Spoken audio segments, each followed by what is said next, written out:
What if the reason you keep, failing to achieve your massive life goals isn't because you lack discipline at all? Yeah, what if it's just because your goals are simply too big? Right, exactly.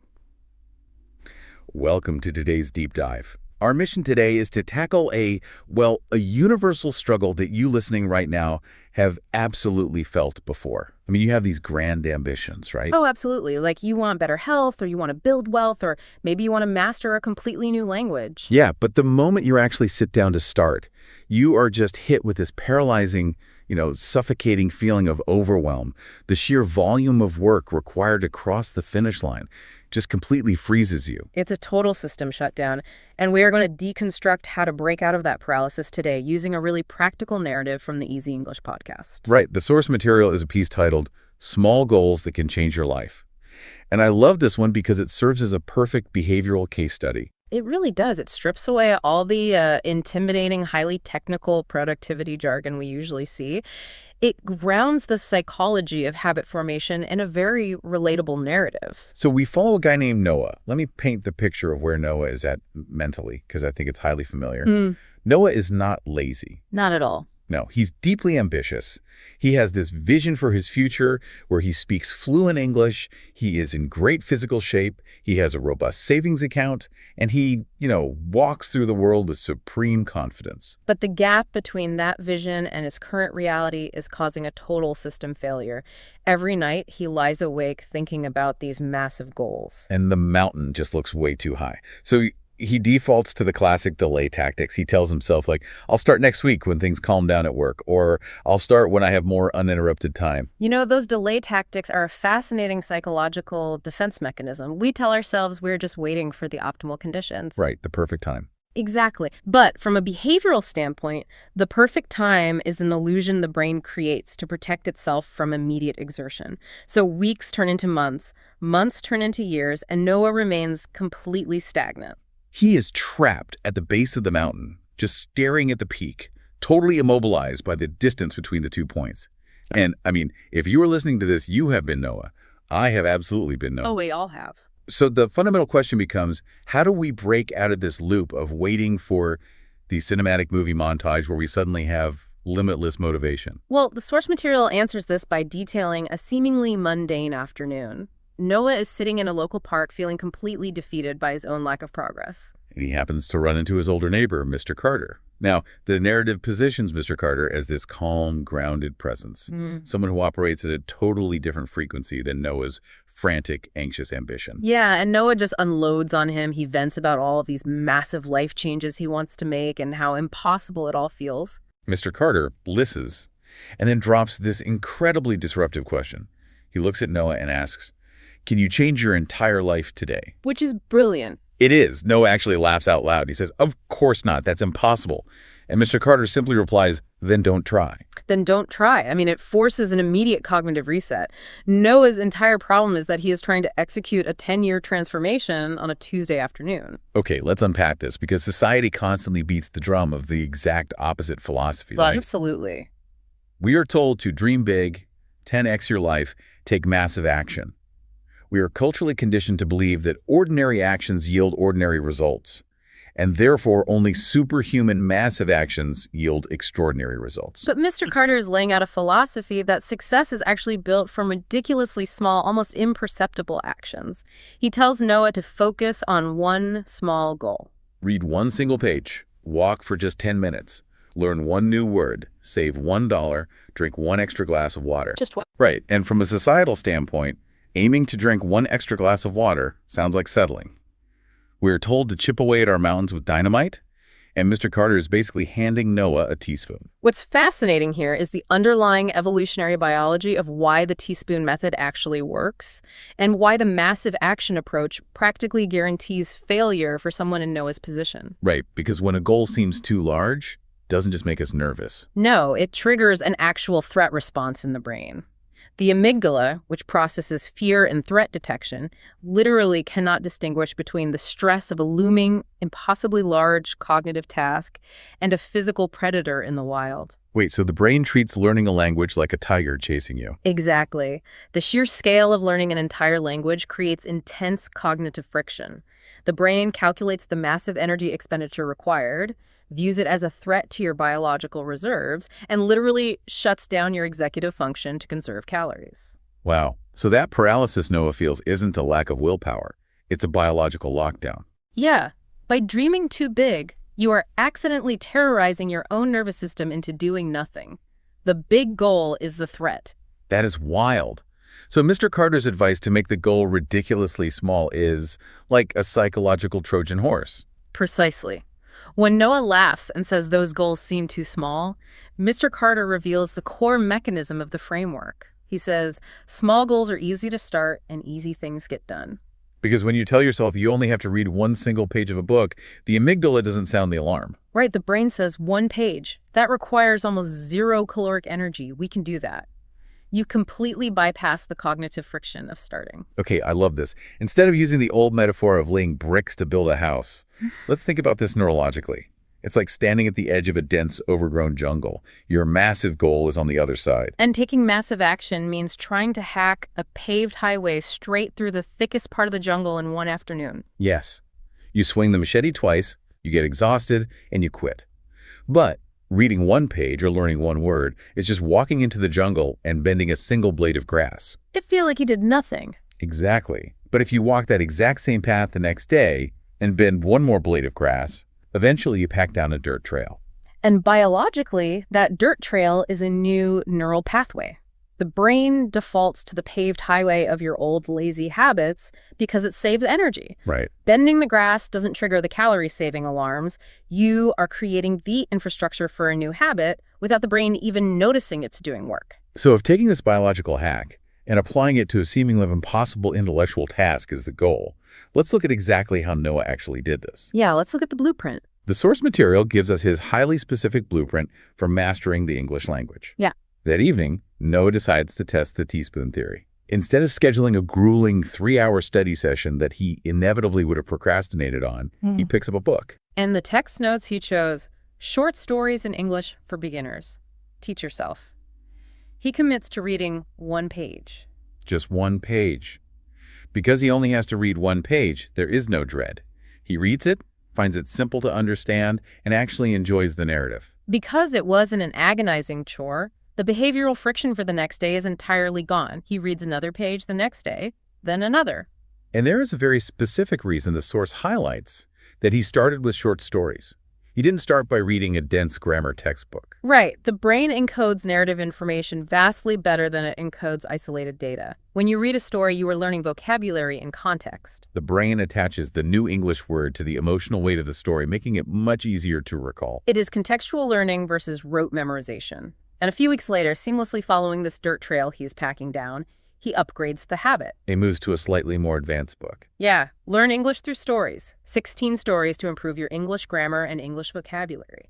He is still only reading a few pages a day. So he hasn't increased the time commitment massively, but the density of the learning is naturally scaling up. Exactly. He keeps the momentum going. He goes to a bookstore and picks up a copy of English Collocations in Use. Oh, and for those who might not know, collocations are combinations of words that naturally go together in a language, like saying heavy rain instead of thick rain. Yeah, learning collocations is an incredible language hack because you stop translating word by word in your head and start speaking in natural chunks. Which severely reduces cognitive load.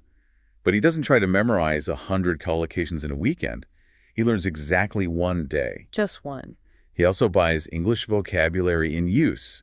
And this is a crucial detail in the text. He sets a strict limit for himself. He decides to learn only 5 new words each day. Not 50, not 100, exactly 5. The discipline required to stop at 5 words is actually much harder to cultivate than the motivation to start. Here's where it gets really interesting. Noah isn't just starting small to trick his brain. He is actively, intentionally applying the brakes. He is restricting his own ambition. Yeah. Why is holding yourself back, like stopping at 5 words, even when you feel highly motivated and feel like you could easily do 20? Why is that actually better for long-term success than cramming 100 words into a single Sunday afternoon? Well, if we connect this to the bigger picture, it comes down to the reality of human energy fluctuations and the prevention of the binge and bust cycle. The binge and bust cycle. Right. Motivation is an emotion. Like all emotions, it is volatile. It spikes and it crashes.